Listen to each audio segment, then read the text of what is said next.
একটু রেডনেস আছে, মানে দেখতে পাচ্ছ হালকা একটুখানি, সেভাবেই আমার দিনটা শুরু হলো যেরকমটা আমি স্বপ্নে ভেবেছিলাম। Hello guys, welcome back to my channel. I am Ruplekha and you are watching Ruplekha vlogs. আমি আমার লেসিক সার্জারি নিয়ে অনেক কোশ্চেন্স পেয়েছি, লাইক তোমাদের মনে অনেক কোয়েরি, তাই ভাবলাম কেন আমি কোয়েরি গুলোর উত্তর দেবো না। তাই আমি আরেকটা ভিডিও নিয়ে তাড়াতাড়ি চলে এসেছি যাতে তোমাদের প্রত্যেকটা কোশ্চেনের আমি উত্তর দিতে পারি। তো ফার্স্টলি আমি তোমাদেরকে এক্সপিরিয়েন্সটা পুরোপুরি শেয়ার করছি, কি কি হয়েছিল সবকিছু শেয়ার করছি, তারপর আমি তোমাদের কোশ্চেনগুলোর উত্তর দিতে চলেছি। তো ফার্স্টলি ইট ওয়াজ অন 8 মে যখন আমি দিশাতে ফোন করলাম, লাইক দিশা আই হসপিটাল, তোমরা সবাই জানো যারা কলকাতাতে থাকো। তো আমার বাড়ির সামনে সিতিরমোড় দিশা, আমি বলছি অপারেশনটা ওখানেই হবে। তো আমি অবভিয়াসলি ওদেরকে ফোন করলাম, ওরা বলছে যে না ওখানে তো অপারেশন হয় না, ব্যারাকপুর দিশাতে ক্যাটারাক্ট অপারেশন হয় মানে ছানি, কিন্তু নিউ টাউন দিশাতে সব রকমের অপারেশন হয়, তো আপনাকে ওখানেই কল করতে হবে। তো আমি নিউ টাউন দিশাতে কল করলাম, আমার অ্যাপয়েন্টমেন্ট বুক হলো। আমার অ্যাপয়েন্টমেন্টটা দেওয়া হয়েছিল যবে আমি কল করলাম তার থেকে 15 ডেজ পরে, লাইক 15 to 12 ডেজ, কারণ আমি বললাম কেন এতদিন অপেক্ষা করতে হবে, পরের দিন কেন আমি অ্যাপয়েন্টমেন্ট পাবো না। তো আমাকে বলা হলো যে না ডক্টর দেখাবার দিন অনেকগুলো নাকি টেস্ট দেওয়া হবে, তো টেস্টের করবার আগে তোমাকে কোন রকমের কাজল, আইলাইনার, মাস্কারা বা আই মেকআপ বা contact lenses, specially contact lenses তুমি কি পড়ো আমাকে জিজ্ঞেস করা হলো। আমি বললাম হ্যাঁ। বলছে কন্টাক্ট লেন্সেস পড়লে সেই 12 to 15 ডেজ তোমাকে একদম পুরোপুরি বন্ধ রাখতে হবে, তাইলেই আমরা লেসিকের টেস্টগুলো করাতে পারবো, ওই জন্য এই কদিন তুমি এগুলো বন্ধ রাখো। তো আমি অবভিয়াসলি ওগুলো বন্ধ রাখলাম। আর আমাকে বলা হলো আসবার দিন যেদিন আসবো 4500 রুপিস নিয়ে আসতে। বললাম কিসের জন্য? বলছে যে 300 রুপিস হলো ডক্টরের ফিজ আর 4200 রুপিসের টেস্ট ফেস্ট হবে। 22 মে এলো আর আমি গেলাম নিউ টাউন দিশাতে। তো ডক্টর আয়ান মাহান্ত স্যারের কাছে আমার লেসিক সার্জারি হওয়ার কথা ছিল, তো তাই জন্য সেই আমাকে অ্যাপয়েন্টমেন্ট দিল। তো আমাকে বলা হলো প্রথমে যে 1500 রুপিস দিয়ে একটা টেস্ট করাতে, সেই টেস্টটায় যদি আমি এলিজিবল হই then only I can opt for LASIK or else not. তো আমি 1500 রুপিস দিয়ে ওখানেই সব টেস্টের জিনিসপত্র আছে, আমাকে আর বাইরে কোথাও টেস্ট করাতে যেতে হয়নি। তো 1500 রুপিস আমি জমা করলাম, জমা করে আমার ওই টেস্টটা হলো। তো আমি ওই টেস্টটা নিয়ে আবার ডক্টরের কাছে গেলাম, ডক্টরকে আমি দিলাম। তখন ডক্টর বলছে যে হ্যাঁ ঠিক আছে তোমার লেসিক হতে পারে। তো লেসিকের জন্য কিন্তু কোনো পাওয়ার লিমিট নেই, মানে তুমি করাতেই পারো -5 অ্যান্ড অ্যাবভ থেকে শুরু করে, বা -5 এরও কম করাতে পারো, till -12 you can obviously do, but তোমাকে 18 অ্যাবভ কিন্তু হতে হবে, তাহলেই তুমি লেসিক সার্জারি করাতে পারবে, দিস ইজ ম্যান্ডেটরি। তো আমি ডক্টরকে বললাম যে অ্যাকচুয়ালি আমি আগে অনেক লেন্সেস পড়তাম, তো লেন্সেস পড়ার কারণে আমার ইনফেকশন হয়ে যেত চোখে। তো ইনফেকশনের কারণে ডক্টর আমাকে সাজেস্ট করেছিল যে তোমার লেসিক করাতে হবে, নয়তো কিন্তু এইরকম লেন্সেস পড়াটা কিন্তু তোমার পক্ষে ঠিক নয়। তো আমি বললাম ঠিক আছে ওর জন্যই। তো আমাকে লেসিকের জন্য বলা হলো, তো আমাকে বলা হলো আরো কটা টেস্ট করাতে, লাইক আমাকে আরো 4200 রুপিস দিয়ে টেস্ট ফেস্ট করাতে হলো, মানে 1500 ইনক্লুডেড ইন দ্যাট। তো আমি টেস্ট ফেস্ট করালাম, তো ডক্টর দেখে বললো যে ঠিক আছে it's okay, you can do obviously LASIK. তো আমি তার এক সপ্তাহ পর কিন্তু অ্যাপয়েন্টমেন্ট নিলাম। তো আমি তোমাকে বলে দিই দুটো টাইপের লেসিক হয়, একটা হলো ফেমটো কন্টোরা লেসিক, একটা হয় কন্টোরা লেসিক। লাইক কন্টোরা লেসিক আর ফেমটো কন্টোরার মধ্যে ডিফারেন্স কোথায়? ফেমটো কন্টোরাতে তোমাকে কিন্তু কম্পিউটারাইজড হবে লেসিকটা, লাইক তোমাকে পুরো লেজার দিয়ে পুরোপুরি পাওয়ার কারেকশন হবে। আর কন্টোরা লেসিকে কি হবে, তোমাকে ডক্টর কিন্তু হ্যান্ড দিয়ে, মানে ব্লেড ফ্রি হবে না, মানে ব্লেড দিয়ে কেটে তারপরে পাওয়ার কারেকশন হবে। তো পুরনো কিন্তু কন্টোরা লেসিকই, আর ফেমটো কন্টোরা কিন্তু নতুন এসছে, নতুন মানে আমি বলবো না যে একদম 2-3 বছর, 5-7 বছরের আগে হবে। আর কন্টোরা লেসিক কিন্তু 15 to 20 ইয়ার্স ধরে চলে আসছে।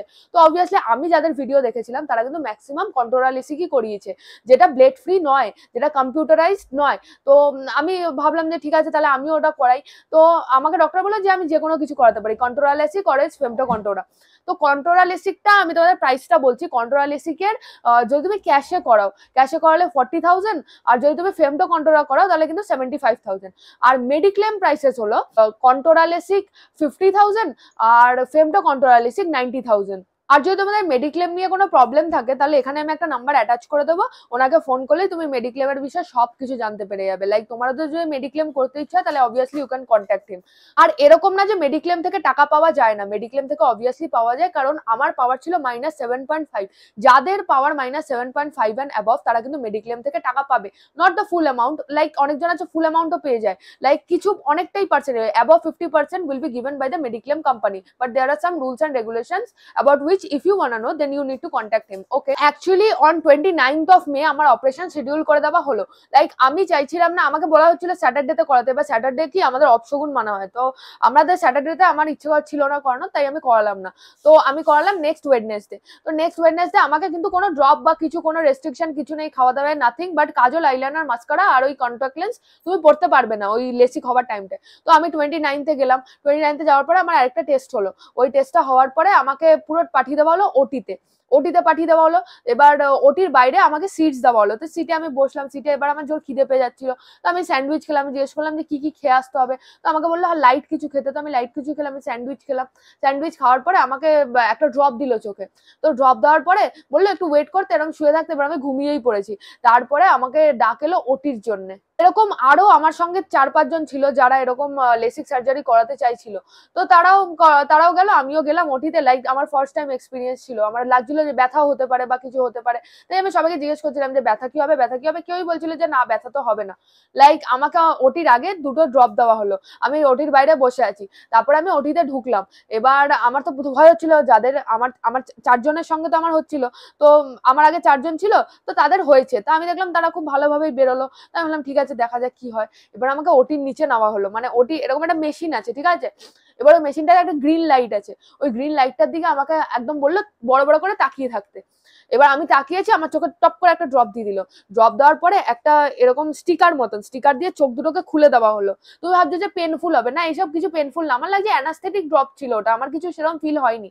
তারপরে এরকম একটা ক্লাচার টাইপের, ক্লাচার যেরকম চুলে বাঁধে না, সেরকম একটা ক্লাচার দিয়ে, মানে স্টিলেরই অবভিয়াসলি, এটা ওদের ইনস্ট্রুমেন্ট, আমি জানি না কি বলে, ওটাকে চিপে আমার চোখটাকে খুলে দেওয়া হলো।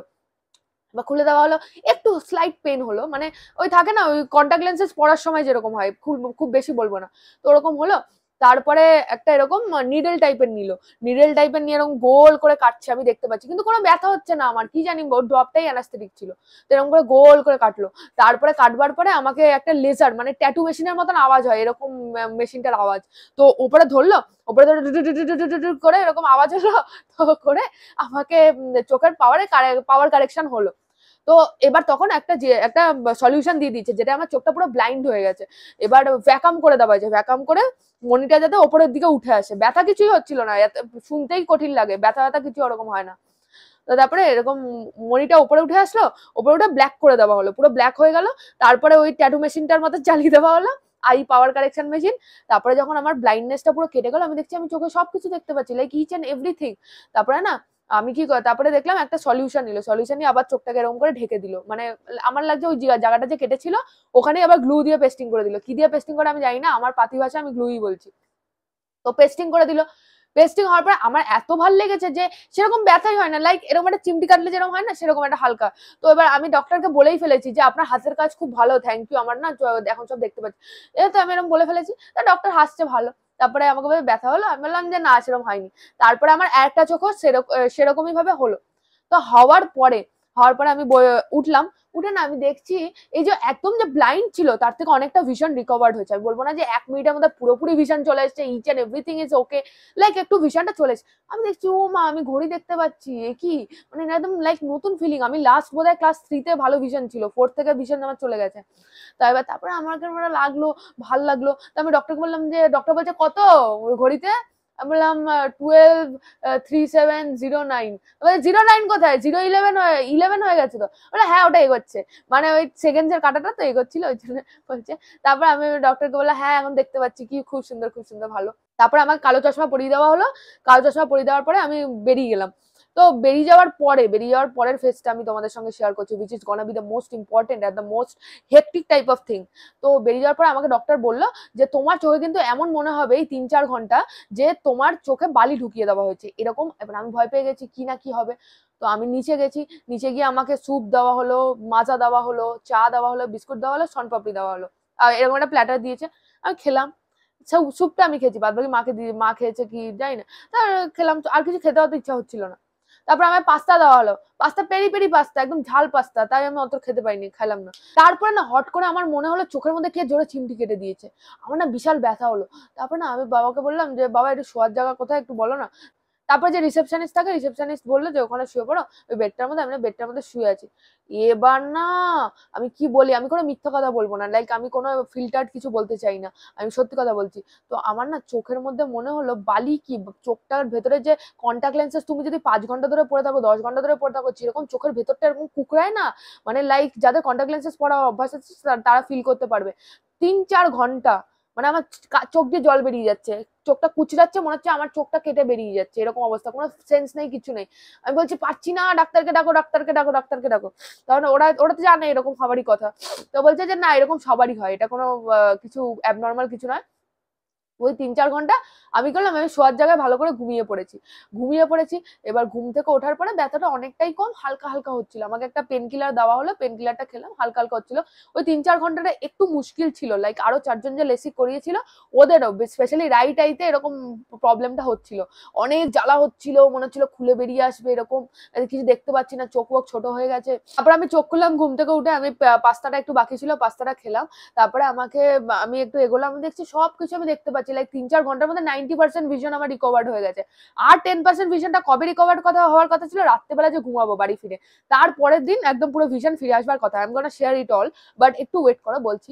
তো তারপরে আমাকে রিসেপশনিস্ট ডিসচার্জ সার্টিফিকেটটা অনেক কিছু বোঝালো, যে মাকেও বোঝালো যে 4খানা ড্রপ চলতো আমার, 4বার করে দিতে হতো। লাইক এটা আস্তে আস্তে আস্তে আস্তে কমবে, 1 মাস একটুখানি আমাকে মেনে চলতে হবে। লাইক এখনো আমার ড্রপস চলছে, আমি সবকিছু নিয়ম বলতে চলেছি। তো ব্যাপার হলো যে 4 দিন 4 ডেজ তুমি ক্যামেরার সামনে বা কোনো কিছু ফোন অত ইউজ করতে পারবেই না। ফার্স্ট 2 ডেজ তো একদমই না, 2 ডেজ। বাট তারপরে 3-4 দিন একটু হালকা, ওই দেখছিলেন আমি হালকা হালকা কমেন্টসে রিপ্লাই দিচ্ছি তোমাদের, সেরকমই স্নান করা, মানে taking bath, washing your eyes, washing the face, everything is not to be done. Like কিচ্ছু তুমি করতে পারবে না, কিচ্ছু না, এগুলো পুরো বন্ধ। তুমি যে শুয়ে থাকবে, গান শুনবে, ব্যাস এটাই তোমার লাইফ ফার্স্ট 4 দিন। তারপরের যে 3 দিন আছে, তারপর 3 দিন খালি ফার্স্ট 4 দিন তুলো দিয়ে একটু চোখটা পুষতে পারবে, লাইক নোংরা হয়ে যায় না, নোকটা নোংরার জন্য একটুখানি পুষলে। তারপরে 3 দিন একটুখানি গা হাত পা ধুলে, একটু ওরকমই 4 দিনের মতনই, জাস্ট একটু বেশি তুমি স্ক্রিন টাইমটাকে একটু করতে পারো। বলবো না যে একেবারে তুমি সারাদিন ধরে সোশ্যাল মিডিয়া দেখো, 1 ঘন্টা করে বাড়াও ওই 3 দিন। তা বাড়ালে তারপরে 7 দিনের পর তুমি স্নান করতে পারবে, তুমি সবকিছুই করতে পারবে। কিন্তু তুমি যখনই বাইরে বেরোবে বা তুমি ক্যামেরার সামনে আসবে, ধরো আমি অনেকক্ষণ তো স্ক্রিন টাইম দিয়ে এটা শুট করছি, তাই জন্য আমাকে সানগ্লাস পরে আসতে হবে। এই 1 মাস, লাইক 29th মে থেকে 29th জুন অব্দি আমার মেডিকেশনস গুলো যেহেতু চলবে, ওই জন্য আমাকে একটু বাইরে বেরোলে সানগ্লাস পরে বেরোতে হবে। চোখে জলের ঝাপটা দেওয়া যাবে না, চোখে জলের ঝাপটা ওই 1 মাস বন্ধ, চোখ কচলানো যাবে না ওই 1 মাস পুরো বন্ধ। বাকি এভরিথিং ইজ নর্মাল। আমি চেষ্টা করছি সকালবেলা কোথাও না বেরোনোর, কারণ সকালবেলা একটু ভয় লাগে যে যদি সানলাইটে আমার চোখে কিছু হয়। ডাক্তার আমাকে মানা করেনি, বাট স্টিল একটু তো ভয় হয়, নিজেরই তো চোখ, একটু তো আমাকে ডাক্তারগিরি করতে হবে। জন্য আমি রাত্রিবেলা বেরোচ্ছি। আর এই যে ভিডিওস আমি শুট করছি এটা সানলাইটে, কেন বলতো? সানলাইটে এখানে কিন্তু একটা জানলা আছে, ঠিক আছে, ডাইরেক্ট সান আসছে না আমার কাছে। আমি ওই যে বড় যে লাইটটা ছিল না হ্যালোজেন, যেটা দিয়ে আমি শুট করতাম, দেখতে এত ভালো লাইট এত কিছু, এবার ওইটা দিয়ে যদি আমি শুট করি এই 1 মাস, আমার তো ভয় লাগছে, ওই জন্য আমি নিজের থেকেই শুট করছি না। এই 1 মাস পর থেকে আমি সবকিছু শুট করা শুরু করে দেবো। এই 1 মাস আমি একটুখানি নিজেকে রেস্ট্রিক্টেড রেখেছি। আর ওই 7 দিন কিন্তু আগুনের সামনে যাওয়া, মানে রান্না করা বা তোমার নিচে ঝোঁকা বা হেভি লিফটিং, এগুলো কিন্তু বন্ধ। তুমি 1 সপ্তাহ পর এগুলো স্টার্ট করতে পারো। 7 দিনের পর তুমি শ্যাম্পু, যেরকম আমি শ্যাম্পু করলাম কালকে, আমি স্নান করলাম সুন্দর করে, তো এগুলো কিন্তু 7 দিন পর করতে পারো। অপারেশনের পরের দিনই আমাকে ডক্টরের কাছে আরেকবার যেতে হচ্ছিল, যে আমার পাওয়ারটা ঠিকঠাক কারেকশন হয়েছে কিনা সেটা দিশাতে। আমি ব্যারাকপুর দিশাতে গিয়ে ডক্টরকে দেখালাম, তো ডক্টর দেখে বললো যে হ্যাঁ, the operation is successful and you are now okay and you are now fine. একটু রেস্ট্রিকশনস গুলো মেনে চললে everything is gonna be alright. চোখে আমার এখন কিছু কিছু রেডনেস আছে, মানে দেখতে পাচ্ছ হালকা একটুখানি আছে, তো সেটা ডক্টর একটু বেশি ছিল, তো ডক্টর আমাকে বলেছে যে 2 থেকে 3 উইকস পর কিন্তু ঠিক হয়ে যাবে। মানে এই 1 মাস যেটা আছে, এই পুরো ড্রপস গুলো প্রপারলি পড়বে আর এই রেডনেসটা পুরোপুরি চলে যাবে। তো এতে কিন্তু আমার কোনো পেন বা কিছু হচ্ছে না, আমার কোনো আনকমফোর্টেবলও কিচ্ছু ফিল হচ্ছে না, লাইক নর্মাল লাগছে যে আমি সব দেখছি, নিজের চোখ দিয়ে দেখছি। আর তার থেকে বড় কথা, যখন আমি সকালবেলা উঠি না, মানে আমি বলছি সেভাবেই আমার দিনটা শুরু হলো, যেরকমটা আমি স্বপ্নে ভেবেছিলাম। লাইক আমি রোজ ভাবতাম যে আমি একদিন সকালবেলা উঠে একদম সবকিছু স্পষ্ট দেখতে পারবো। And fortunately the operation went correct and আমি আমার ভিশনটা পুরোপুরি ফেরত পেয়ে গেছি, তাই আমি সবকিছু এখন দেখতে পাচ্ছি খালি চোখে। চলো, এইটাই ছিল আমার জার্নি। এবার আমি তোমাদের সবকটা কোশ্চেনের উত্তর দিতে চলেছি। ফার্স্ট কোশ্চেন একজন করেছে, ডাজ ইট হার্ট? হ্যাঁ, একটুখানি তো ব্যথা হয়। আমি যে বললাম যে অপারেশনের 3-4 ঘন্টা পরে কিন্তু তোমার একটু ব্যথা হবেই, লাইক তোমার চোখে যেমন বালি ঢুকে যায় সেরকমই কিছু মনে হবে, বাট ওরকম না যে আমি বলবো একদম সবকিছু, লাইক এটা ওয়ার্থ, এই ব্যথাটা ওয়ার্থ। একদিন ব্যথা সহ্য করে নিলে যদি তোমার সারা জীবনের ভিশনটা ফেরত চলে আসে, then obviously you need to do it. তারপরে একজন কোশ্চেন করেছে, দিদি কত খরচা পড়লো ল্যাসিক করতে? আমি যেহেতু কন্টোরা ল্যাসিক করেছিলাম আর আমার মেডিক্লেমের আন্ডারে ছিল, আমার কস্ট পড়েছে 50,000। আমার থেকে আমাকে অনেকটাই মেডিক্লেম কোম্পানি স্যাংশন করে দিয়েছে। আমি ভ্যালুটা তোমাদেরকে বলবো না, কারণ তুমি যদি নিজে মেডিক্লেম থাকে এবার তুমি বলবে যে আমাকে কেন অত স্যাংশন করলো না। সবার ক্ষেত্রে কিন্তু ডিফারেন্ট স্যাংশনেশন হয়, সেটা প্রসেসটা আলাদা, সবকিছু মন দিয়ে করলে তাহলে কিন্তু স্যাংশন অ্যামাউন্টটা পাওয়া যায়। লাইক আমি 50% অ্যান্ড অ্যাবভ পেয়েছি, এটা আমি বলে দিলাম। তো লিখেছে উই গেট অ্যানাস্থেশিয়া রাইট। হ্যাঁ অবভিয়াসলি অ্যানাস্থেশিয়া তো হবেই, লাইক ওরকম যদি ডাইরেক্ট চোখের মধ্যে কেউ তোমাকে কাটে তাহলে তো তোমার জীবনটা বেরিয়ে যাবে, অন্ধই হয়ে যাবে, তাই অ্যানাস্থেশিয়া তো হবেই। এরপরে একজন আস করেছে -10 ওয়ান আই পাওয়ারে লেসিক অপারেশন পসিবল। হ্যাঁ একটা আই পাওয়ারে তো লেসিক হতে পারে, একটা চোখেরও হয়, দুটো চোখেরও হয়, -12 পর্যন্ত যে কোনো পাওয়ারেরই লেসিক হতে পারে। পরে একজন জিজ্ঞেস করেছে দিদি -8 পাওয়ার অব্দি লেসিক অপারেশন হয়? আমি গুগলে দেখেছি, বাট আমার -10, তাহলে কি আইটা ঠিক হবে না? অবভিয়াসলি হবে, কেন হবে না? ডক্টর আয়ান মাহান্ত, তোমরা দিশাতে কল করে অ্যাপয়েন্টমেন্ট বুক করো, -12 পাওয়ার অব্দি কিন্তু অপারেশন হয়।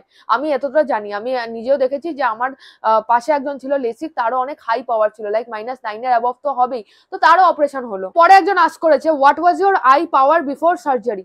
আমার আই পাওয়ার কিন্তু -7.5 ফর বোথ অফ দ্য আইস ছিল। ও আরেকটা কথা, তোমাদেরকে কিন্তু পাওয়ারটা স্টেবল হতে হবে, লাইক তোমাদের 1 বছরের বেশি যেন পাওয়ার ফ্লাকচুয়েশন না হয়। লাইক 1 বছর আগে তোমাদের -6 ছিল, এবছর তোমাদের -7.5, সেই ক্ষেত্রে কিন্তু হবে না।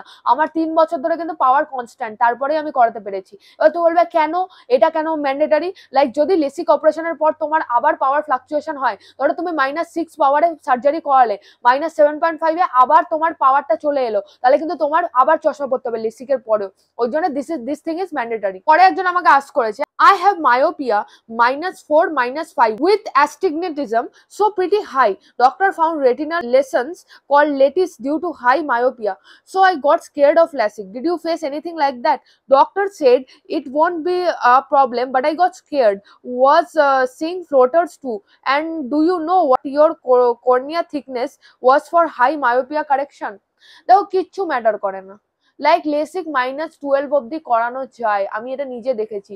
ডক্টরের উপর ডিপেন্ড করে। হ্যাঁ ডক্টর একটুখানি, তো অনেক ডক্টর থাকে যারা তোমাকে প্রেশার করবে যে তোমার এই প্রবলেম আছে, ওই প্রবলেম আছে, তুমি এই দামি সার্জারিটাই করাও, তো ওটা অনেকে করে। বাট ডক্টর আয়ান মাহান্ত এরকম একদমই নয়, আমাকে একদম প্রপারলি গাইড করেছে, কিছু ফলস আমাকে বলেনি। তাই জন্য আমাকে যা যা সত্যি কথা, যে অপারেশনের পর তোমার হালকা ড্রাইনেস ফিল হতে পারে, তো আমাকে এটা বলেছিল।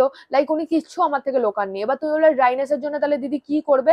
1 মাস পর থেকে একটা ড্রপ আছে, অপটিভ ড্রপ, তো আগেও লেন্সেস পড়ার সময় আমি ইউজ করতাম। যখনই আমার ড্রাইনেস ফিল হবে, লাইক কম্পিউটারের সামনে আমি যদি অনেকক্ষণ থাকি, এটা হতেও পারে নাও হতে পারে, তো আমি তখন ওই অপটিভ ড্রপটা একবার করে অ্যাপ্লাই করে নেবো, এন্ড ওকে এটা একদমই ঠিক হয়ে যাবে। দিনে একবার করে যদি আমি অ্যাপ্লাই করে আমার ভিশন ফেরত আসে, তাহলে প্রবলেমটা কোথায়? ঠিক করতে গেলে কোনো ভয় পাওয়ার কিছু নেই। কর্নিয়া থিকনেস, লেসেন্স যা আছে কিছু ওসব কিছু না। ডক্টর দেখে যদি হ্যাঁ বলেছে, then it's okay, you can do any of the procedure. তুমি আস্ক করবে ফেমটো কন্ট্রোল করতে হবে না কন্ট্রোল লেসিক, ও ডক্টর যদি বলে ফেমটো ম্যান্ডেটারিলি করতে হবে, ফেমটো করবে, আর যদি বলছে কন্ট্রোল করলে হয়ে যাবে, কন্ট্রোল করে নেবে। তখন আস্ক করেছে but from where did you get your LASIKs. আমি করেছি দিশা নিউ টাউন থেকে। আর প্রাইস কত পড়েছে, প্রাইস তো আমি আগেই বলে দিয়েছি। অ্যাকচুয়ালি আমি এই কোয়েশ্চেন গুলোই পেয়েছিলাম, যেগুলো আমি সবকটা উত্তর দেওয়ার চেষ্টা করেছি। যদি তোমাদের আরো কিছু কোয়েশ্চেন থাকে আমাকে কমেন্টে আস্ক করো, আমি পজিটিভলি চেষ্টা করবো যাতে সবার রিপ্লাই করতে পারি। হ্যাঁ একটু লেট হতে পারে, কারণ আমি আমার স্ক্রিন টাইম অনেকটা কমিয়ে দিয়েছি। 1 মাস পর থেকে আমি একদম পুরোপুরি তোমাদের জন্য কনসিস্টেন্ট হয়ে যাবে। এখন আমি তাও চেষ্টা করছি রোজ ভিডিও দেওয়ার, তাই জন্য তোমাদেরও কিন্তু সাবস্ক্রাইব করতে হবে, ভিডিওটাকে লাইক করতে হবে, শেয়ার করতে হবে, আর ভালো করে কিন্তু আমার সঙ্গে স্টে টিউনড হয়ে থাকতে হবে।